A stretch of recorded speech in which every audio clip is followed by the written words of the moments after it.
રાજ્યભરમાં આવેલી પ્રાથમિક શાળાઓમાં 20 વિદ્યાર્થીઓ કરતાં ઓછી સંખ્યા ધરાવતી શાળાઓને બંધ કરી નજીકની શાળામાં મર્જ કરવાનો પરિપત્ર સરકાર દ્વારા જાહેર કરવામાં આવ્યો છે।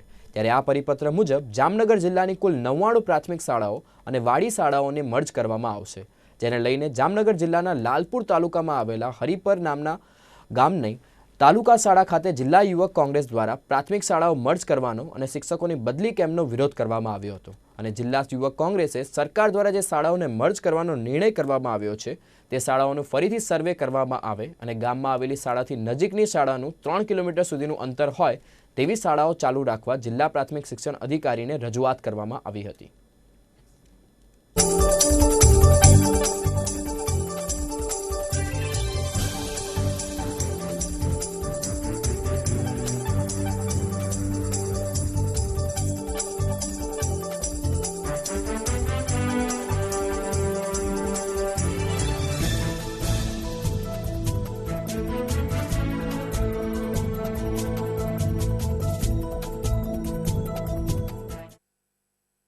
આજરોજ લાલપુર તાલુકામાં હરિપર ખાતે શિક્ષકોનો ધોરણ 6 અને 7 મર્જ કરવાનો એક બદલીનો કેમ્પ કરવામાં આવ્યો હતો, જેમાં ટોટલ 19 શાળાઓ મર્જ કરવી એવો એક પરિપત્ર થયો હતો, પરંતુ 19 શાળામાંથી 13 શાળા એવી છે કે જે 3 કિલોમીટરથી વધુ અંતરમાં બીજી શાળા ના હોવાથી એ શાળા મર્જ કરી શકાય એવી નથી। એનો આજરોજ અમે વિરોધ નોંધાવી અને એનું અંતર એસએમસીના અધ્યક્ષ, સરપંચ અને આચાર્ય મળી અને ફરીથી એનું અંતર માપી અને 4 દિવસ બાદ સાહેબે એવું કીધું છે કે આનો નિર્ણય લેવામાં આવશે। જો 3 કિલોમીટરથી વધુ અંતરમાં બીજી સ્કૂલ નહીં હોય તો આ શાળાઓ મર્જ કરવાનો નિર્ણય મોકૂફ રાખવામાં આવશે અને આવી અત્યારે કુલ 13 શાળાઓ ધ્યાનમાં આવી છે કે જેમાં 3 કિલોમીટરના અંતરમાં બીજી કોઈ સ્કૂલ નથી। હું અત્યારે અહીંયા હરિપર જે વાડી વિસ્તારની શાળા મર્જ કરવા બાબતનો વિરોધ માટે આવ્યો છું।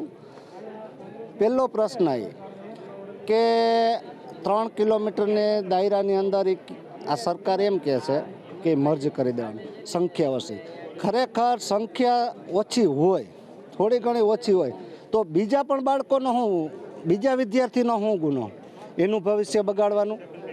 હકીકતની રીતે આ છે ને આ ખોટું છે, આને મર્જ ના કરવી જોઈએ। વિદ્યાર્થીનું ભાવિ જોઈ અને સરકારશ્રીને એ પ્રમાણે ગાઈડલાઈન જોડાવવી જોઈએ। વાહન પણ ના નીકળે, કારણ કે ચોમાસાની અંદર વાડી શાળા તો એવી છે કે ત્યાં કોઈ વાહનની વ્યવસ્થા થઈ શકે એમ નથી।